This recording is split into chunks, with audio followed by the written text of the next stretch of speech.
쪽. 300쪽요? 오병이어를 통한 예수님의 교훈. 300쪽. 오늘 이제 그 여기에서 오영미 권사님만 오면 중고청 그 엄마들이 되거든요. 정주희 쌤 제가 내일 개인적으로 만나기로 했고, 수연이 엄마는 다른데 출장 가 있어서 오늘 통화를 했어요. 그리고 저 윤서 엄마도 어디죠? 오송이어가지고 너무 멀어서 제가 개인적으로 얘기를 하고, 또 믿음이 없는 엄마들, 우리 교회 다니지 않는 엄마들은 제가 개별적으로 다 상담을 해야 될 것 같아요. 그래서 여하튼 엄마들과 이 소통이 되는 게 엄청 중요하고, 지금 뭘 하고 있고 어떤 방향으로 나아가고 있는지에 대해서 그 가정과 그 교회가 하나 되는 것이 되게 중요하기 때문에, 그렇게 되면 사실은 우리 자녀들을 위해서 무엇이든 할 수 있거든요. 그래서 그렇게 그 부분들을 제가 오늘 같이 나누는데, 오 권사님이 오는 대로 우리가 이걸 마무리하고 30분에 딱 맞춰서 오기 어려우시대요. 그래서 오는 대로 우리가 멈추고 바로 이제 모임을 하는 걸로 그렇게 하도록 할게요. 네, 시작. 제가 기도하겠습니다. 하나님 감사합니다. 오늘 또 우리가 함께 모였습니다. 하나님께 먼저 예배하고 또 이렇게 주의 말씀 앞에 나아가게 해주심을 감사합니다. 하나님, 예수님이 이 땅에서 어떻게 사명을 이루셨는지, 어떻게 하면 우리도 예수님처럼 이런 사명을 이룰 수 있는지, 하나님 그것을 하나하나 배워갈 때 이것이 나에게 거리가 멀고 나에게 힘든 일이 아니라 오히려 예수님을 통해서 또 수많은 성경의 사람들을 통하여서 우리가 하나하나 배워가며 우리도 그런 삶을 살아낼 수 있다라는 그 믿음과 용기와 격려를 얻는 그런 시간들 되게 하여 주시옵소서. 오늘도 우리 각자에게 들어야 될 것들, 배워야 될 것들, 보아야 될 것들 하나님께서 계시하시고 깨닫게 하시고 말씀하여 주시옵소서. 주의 말씀으로 우리를 온전하게 세워가실 하나님을 기대합니다. 예수님 이름으로 기도드렸습니다. 아멘. 네, 오병이어를 통한 예수님의 교훈. 오병이어 이야기는 이제 다 아시잖아요. 어린아이가 예수님께 오병이어를 드림으로 예수님께서 축사하시고 많은 사람들을 먹이십니다.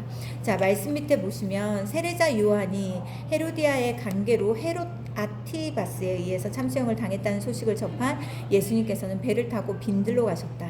이게 뭡니까? 세례 요한의 죽음의 소식을 듣고 세례 요한에게 세례를 받으셨던 예수님, 세례 요한을 사랑하고 아끼셨던 예수님이 정말 마음이 슬프셨던 거예요. 그래서 빈들로 가셨습니다. 한적한 빈들에 잠시 혼자 계시고 싶으셨기 때문이다. 그런데 오른쪽에 보세요. 그 빈들이 벳세다의 들판이었음을 밝혀주고 있다. 그러나 예수님께서는 벳세다의 빈들에 홀로 계실 수가 없었다. 예수님의 출현 소식을 접한 수많은 사람들이 그곳에 모여들었기 때문이다. 왜일까요? 예수님은 이때 굉장히 인기 있는 분이었어요. 그렇죠? 그래서 수많은 사람들이 때로 몰려다녔어요. 예수님은 혼자 계실 수가 없었어요. 예수님이 나타났다는 소식을 접한 수많은 사람들이 그곳에 모여들었기 때문이다. 빈들에 삽시간에 꽉 찬 들이 되었다.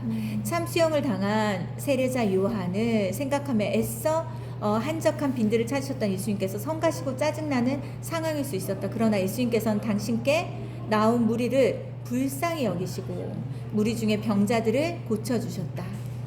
그렇죠? 예수님도 인간의 몸을 갖고 계셨기 때문에 이 사람이 느낄 수 있는 모든 정서를 느끼십니다. 그렇죠? 그래서 예수님이라고 괜찮지 않으신 거예요. 슬프시고 아프시고 또 굉장히 힘드셨던 거예요. 그렇죠? 그럼에도 불구하고 자신에게 나온 무리들을 불쌍히 여기고 또다시 그들을 고쳐주십니다. 예수님께서 그 무리에 대해 책임감을 느끼신 것이다. 만약 예수님께서 책임감을 느끼지 못하셨더라면 그 무리를 불쌍히 여기기보다는 귀찮게 여기고 피해버리셨을 것이다. 예수님의 책임감은 거기에서 그치지 않았다. 예수님께서는 병자들을 고치시는 동안 해가 저물렀고 제자들은 무리가 각자 저녁 끼니를 해결할 수 있도록 대들로 보내자고 예수님께 제안했다. 그때에도 예수님만 그 무리에 대한 감을 지니고 계셨다. 예수님께서는 제자들에게 너희가 먹을 것을 주라고 명하셨다. 책임감을 지닌 사람만 자신의 것을 나눌 수 있다. 부모가 자식을 위해 자신의 것을 아끼지 않는 것은 자식에 대한 책임감을 지녔기 때문이다. 그렇죠? 자, 사명은 뭐라고 되어 있습니까? 책임감으로부터 시작된다. 사명자는 사람에 대한 책임감을 느끼는 사람이다. 사명자는 그러면 자신만 생각한다면 할 수 있습니까? 없습니까? 그 사명을 이룰 수 없습니다. 다른 사람들에 대한 책임감이 있는 사람이 사명자이고 그 책임감으로부터 사명은 이제 시작된다고 말합니다. 밑에 보세요. 예수님으로부터 너희가 먹을 것을 주라는 명령을 받은 제자들에게는 먹을 것이 아무것도 없었다. 그들은 무리 속에서 먹을 것을 찾았고 보리빵 5조각과 물고기 2토막을 지니고 있는 소년을 발견했다. 소년이 지닌 것은 자신을 위한 한 끼분의 양식이었다. 3장에서 언급한 것처럼 물고기를 뜻하는 헬라어 원문 읍사리오는 지소사 형태이다. 이게 뭐냐면 물고기 토막이라는 의미다. 어린 소년의 한 끼분의 양식이고 보면 빵 5조각과 물고기 2토막이면 충분했을 것이다. 그 소년을 발견한 제자들은 예수님께 우리에게 있는 것은 떡 5개와 물고기 2마리뿐이라고 보고했다. 그렇죠? 벳세다 들판에 모인 무리는 여자와 아이를 제외하고는 남자만 5천 명이었다. 그 큰 무리 앞에서 5조각의 빵과 2토막의 생선은 이제 말도 안 되는 거였죠. 말도 안 되는 그 양이었습니다. 그래서 그들은 뿐이라고 말했다. 이것뿐이라고. 하지만 예수님께서는 그것을 내게 가져오라고 명하셨다. 예수님께서는 제자들과 구별된 생각을 지니셨기 때문이다. 똑같은 상황이지만 그것을 보는 시각이 다른 거예요. 반응이 다른 거예요. 생각이 다른 것이고 더 나아가서 믿음이 다른 것입니다. 예수님께서는 어린 소녀의 한 끼 양식에 불과한 5조각의 빵과 2토막의 생선을 이것뿐이라고 단정하지 않으셨다. 그 적은 양으로도 얼마든지 무리를 먹일 수 있다는 구별된 생각을 지니고 계셨다. 예수님의 그 구별된 생각으로부터 오병이어의 이적이 일어났다. 그리스도인은 그리스도 안에서 구별함을 입은 사람이다. 성경이 말하는 거룩은 구별이다. 그러므로 그리스도인은 세상 사람과는 구별된 생각으로 살아야 한다. 세상 사람과 생각이 구별되지 않으면 사명자의 삶은 애당초 불가능하다. 세상과는 구별된 생각으로부터 세상 사람과 구별된 사명자의 삶이 시작되는 것이다. 거룩이 무슨 뜻인지 우리 다 아시죠? 구별됨. 그쵸? 우리가 지난주에요. 제가 중고 청년부 그 2시 예배 때, 1시 예배 때 제가 세상에 휩쓸리지 않으려면 이라는 제목으로 말씀을 나눴어요. 그거에 대한 답이 딱 뭔지 아세요? 구별되게 사는 거예요. 세상에 휩쓸리지 않으려면 세상의 물질관, 경제관, 세상의 가치관, 세상이 추구하는 것들에 내가 휩쓸리지 않으려면 하나밖에 없습니다. 거룩한 삶을 살아야 돼요. 거룩함은 구별된 삶이고 구별된 삶은 세상 사람들과 다른 생각을 하고 다른 반응을 하고 다른 태도를 가지고 다른 말을 하는 사람들입니다. 근데 무조건 독특한 생각, 독특한 말을 하는 것이 아니라 말씀에 근거해서 하나님이 말씀하시는 것을 말하고 행동하는 사람이에요. 그게 바로 우리 구별된 사람인 거예요. 그렇죠? 우리가 세상에 휩쓸리지 않으려면 하나밖에 없습니다. 우리는 거룩한 하나님의 자녀이다. 거룩함이라는 구별됩니다. 우리는 세상 사람과 달라야 된다. 다른 것이 정상적이다. 내가 세상 사람들과 똑같은 걸 말하고 똑같은 걸 추구하고 있다면 난 지금 거룩함을 상실한 상태예요. 위험한 상태입니다. 그래서 우리가 세상 사람들과 구별된 삶을 사는 것이 사명자의 삶의 시작이다. 요거를 기억해야 됩니다.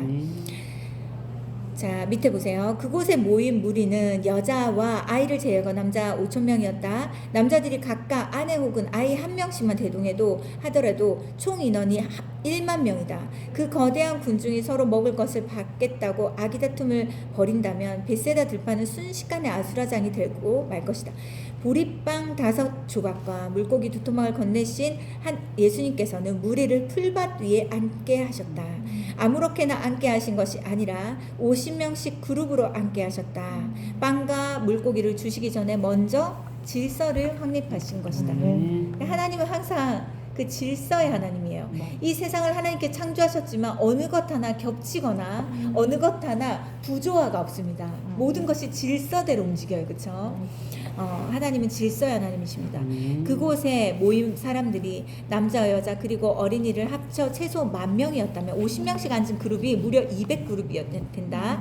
무리가 그룹별로 자리를 잡고 앉자 예수님께서 이 보리빵 5조각과 물고기 2토막을 5병이의 기적을 베푸셔서 제자들로 하여금 그룹 사이를 다니면서 빵과 물고기를 나누어주게 하셨다. 일체 혼잡이나 혼란도 없이 그 거대한 군중에게 질서 정연하게 빵과 물고기를 나눠주신 것이다. 그곳에 모인 사람들은 남녀노소를 막론하고 모두 배불리 먹었다. 그러고도 남은 조각이 12바구니나 되었다. 이 광경을 연상해보라. 아무것도 없는 들판에서 어린 소년의 한 끼분의 양식으로 최소한 10,000명의 거대한 군중이 배불리 먹었다면 그보다 더 신비롭고 황홀한 축제가 어디 있겠는가. 그곳에 모인 사람들이 얼마나 흥분했으며 그 즉석에서 예수님을 왕으로 세우려고 하는 사람이 얼마나 많겠는가. 그 들뜬 분위기 속에서 남은 조각을 12바구니에 차게 거두었음을 본문은 증언하고 있다. 도대체 누가 무슨 이유로 남은 빵 조각을 거두겠는가. 그곳에 모인 사람들이 집으로 가지고 가서 이튿날 먹게 하기 위함이었는가? 아니었습니다. 밑에 보세요. 말씀 밑에 보면 남은 빵 조각을 거두게 하신 이는 예수님이셨다. 뭐라고 말씀하셨습니까? 버리는 것이 없게 하시기 위함이었다. 다시 말해 정리정돈을 위함이었다. 만약 그대로 내버려 둔다면 들뜬 군중은 그냥 집으로 돌아가 버릴 것이 뻔했고 베세다 들판은 음식 쓰레기로 몸살을 앓았을 것이다. 그러나 버리는 것이 없게끔 남은 조각을 거두라는 주님의 명령에 의해서 질서 속에서 시작되었던 오병이의 이적은 정리정돈으로 끝날 수 있었다. 하나님께서 우주를 창조하시기 전 이 세상은 카오스라고 혼돈과 무질서 상태였다. 그러나 하나님께서 우주를 창조하심으로 이 세상에서 코스모스, 질서와 정리, 정돈이 확립되었다. 믿음은 카오스의 상태에 있던 사람의 삶이 예수 그리스도 안에서 코스모스로 확립하는 것이다. 믿음은 뭐라고요? 혼돈과 무질서 상태에서 질서와 정리정돈 상태로 바뀌는 것, 확립하는 것이 믿음입니다. 그렇죠? 그러므로 그리스도인이 행하는 일에는 무슨 일이든지 항상 질서와 정리정돈이 수반되어야 한다. 예수님께서 베푸셨던 많은 이적들 가운데 사복음서 모두에 기재된 이적은 오병이어의 이적이 유일하다. 그것은 예수님께서 이 이적을 단순히 많은 사람들을 먹이셨기 때문이 아니라 사명자로 살아가야 할 그리스도인들을 위한 귀중한 교훈이 그 속에 담겨있기 때문이다. 사명자의 삶은 인간에 대한 책임감으로부터 시작되고 책임감은 예수 그리스도 안에서 구별된 생각을 실행해야 되고 그 진행과 결과는 질서와 정리정돈 속에서 이루어져야 된다. 책임감, 구별된 생각, 정리정돈 이겁니다. 그 교훈을 실천하는 사명자가 있는 곳에는 주님께서 오늘 이 순간에도 오병이의 이적을 행하고 계신다. 네. 2번에 걸친 예수님의 성전 정화, 성전을 깨끗하게 하신 예수님의 사건을 아시죠? 이 교회는 만민이 기도하는 집이라 하고 말씀하신 이 말씀입니다. 자, 오른쪽에 보세요. 말씀 바로 밑에 당시 예루살렘 성전은 더 이상 하나님의 집이 아니었다. 예수님 보시기에 성전은 타락한 제사장들과 그 하수인들에 의해서 장악된 강도의 소굴에 지나지 않았다. 격분하신 예수님께서는 장사꾼들을 내쫓으시고 그들의 자판과 의자를 둘러 엎으셨다. 이른바 예수님의 성전 정화 사건이었다. 이 사건은 예수님께서 십자가에 못 박혀 돌아가시기 나흘 전에 일어났던 일이다. 이를테면 예수님의 공생의 마지막 순간의 일이었다. 예수님의 공생이라는 건 이 땅에 사셨던 기간을 말하지요. 그러나 이와 동일한 내용의 증언을 요한복음 2장에도 말하고 있다. 그리고 그 밑에 보세요. 이때 근데 왜 강도의 소굴이라고 했을까요? 지금과 다르게 그때는 어떻게 예배드렸습니까? 우리가 성막에서 봤잖아요. 네. 그러니까 돈을 주고 사고 팔고 하는 것들이 있잖아요. 그러니까 이 사람들 마음에 욕심이 들어가서 이 예배의 마음에 중심이 있어야 되는데 사고 팔고 사고 파는 것이 성전의 이제 중심과 목적이 돼버린 거예요. 그렇죠? 변질된 것입니다. 자, 밑에 보세요. 말씀 밑에 마태복음 21장과 동일한 내용의 성전 정화 사건이다. 그렇다고 해서 요한복음 2장, 마태복음 21장의 동일한 하나의 성전 정화 사건을 다룬 것은 아니다. 요한복음 2장과 마태복음 21장 내용은 서로 다른 두 번의 성전 정화 사건에 대한 증언이다. 이미 언급한 것처럼 마태복음 21장 성전 정화는 예수님의 공생의 마지막 순간이었고 마지막 나흘 전에, 요한복음 2장의 성전 정화는 예수님 공생의 초기에 일어났던 일이다. 공생일을 시작하는 예수님께서 예루살렘을 찾으셨을 때 거룩해야 할 성전에 제사장들과 결탁한 장사꾼들이 난장판을 벌이고 있었다. 격노하신 예수님께서 그들을 모두 쫓아내시고 성전을 성전답게 정화하셨다. 그로부터 3년이 지나 예수님께서 공생에 마감하시면서 다시 예루살렘 성전을 찾으셨고 3년 전에 당신이 정화하셨던 성전이 예전처럼 강도의 소굴로 되돌아가 있었다. 예수님께서 노를 바라시며 또다시 예루살렘 성전을 정화하시지 않을 수 없었다. 이처럼 예수님의 공생에는 성전 정화로 시작되었다가 성전 정화로 마감되었다. 예수님은 이 성전 안에 있는 이 사람들의 마음을 깨끗하게 하는 것에 얼마나 관심이 많으셨는지 알 수 있습니다. 그리고 예수님은 성전을 사랑하셨어요. 그렇죠? 이것은 우리에게 두 가지 교훈을 일깨워준다. 성전은 오염되기 쉽다는 것이고 첫 번째, 두 번째는 성전은 날마다 정화되어야 된다. 성전 밖만 오염되어 있는 것이 아니라 성전 안에도 오염되기 쉽다라는 것에 대해서 우리가 기억해야 됩니다. 그렇다면 믿지 않는 사람도 죄 가운데 그렇게 허랑방탕하게 살아갈 수 있지만 믿는 사람에게도 죄의 유혹은 이겨내기가 쉽지 않은 이 죄가 이 교회 안에 들어오고 성전 안에 들어와 깊이 뿌리 내리고 있는 것들이 많이 있다는 것입니다. 자, 말씀 쭉 보시고요. 밑에 보면 예수님께서 당신의 보혈로 십자가의 구원을 이루신 오늘날 성전은 더 이상 건물이 아니다. 예수 그리스도 안에서 구원받은 우리 자신이 성전인 것이다. 예수님이 성전에 대해서 이렇게 민감하셨던 이유는 우리 자신이 예수님이 거하시는 거룩한 성전이기 때문입니다. 자, 오른쪽에 보세요. 하지만 우리는 여전히 육체를 지닌 연약한 인간이기에 성전인 우리 자신도 모르게 이 세상에 오염되기 쉽다.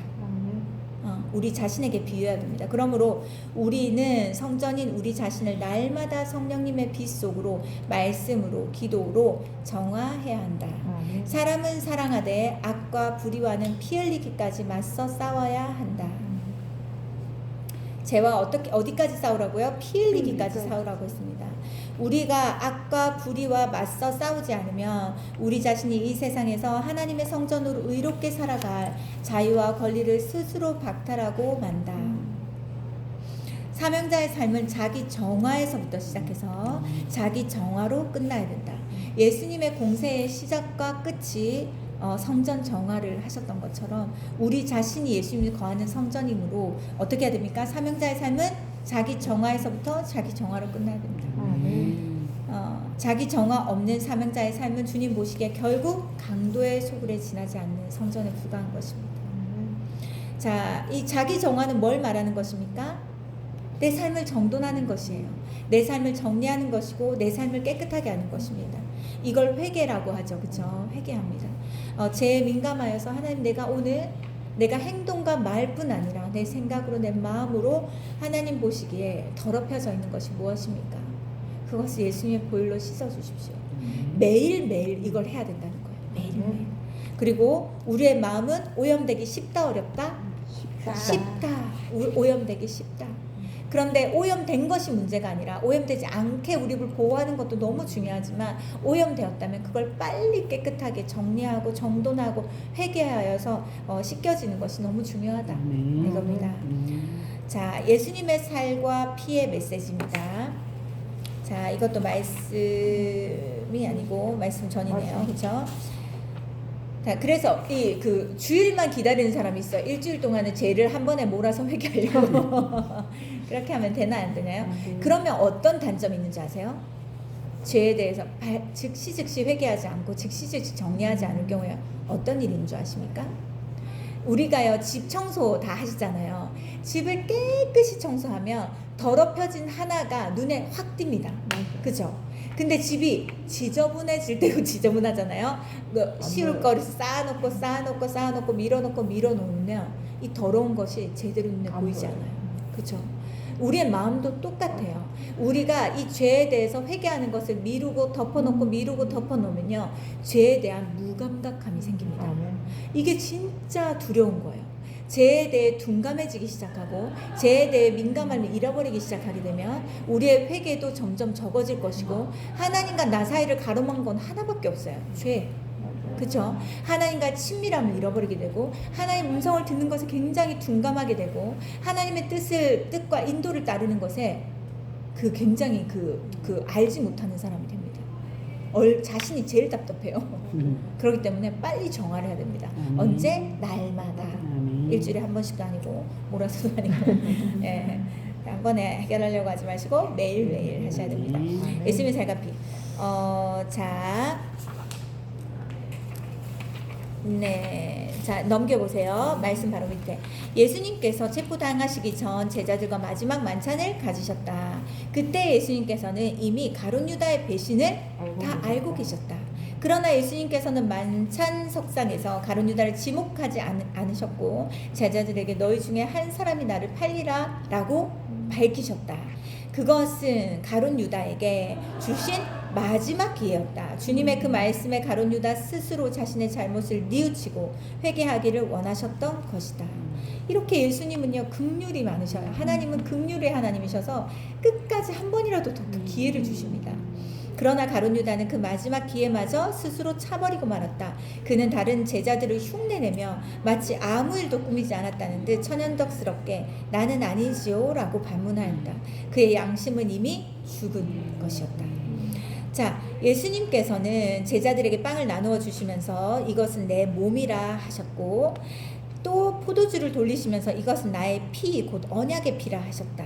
죄인의 죄값을 대신 치르기 위해 십자가에서 찢어지고 흘리신 당신의 몸과 피를 두고 하신 말씀이다. 예수님의 그 몸과 피 덕분에 죽어 마땅한 더러운 죄인인 우리가 영원한 생명의 구원을 얻게 되었다.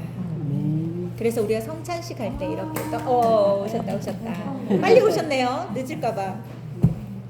네, 여기까지 하고 우리 바로 다음에 이어가도록 하겠습니다. 우리 뭐 잊어버리지 않겠죠? 왜냐면 늦게 이제 나누게 되면 다른 가족들과 같이 온 사람들이 또 양육이 끝나고 끊고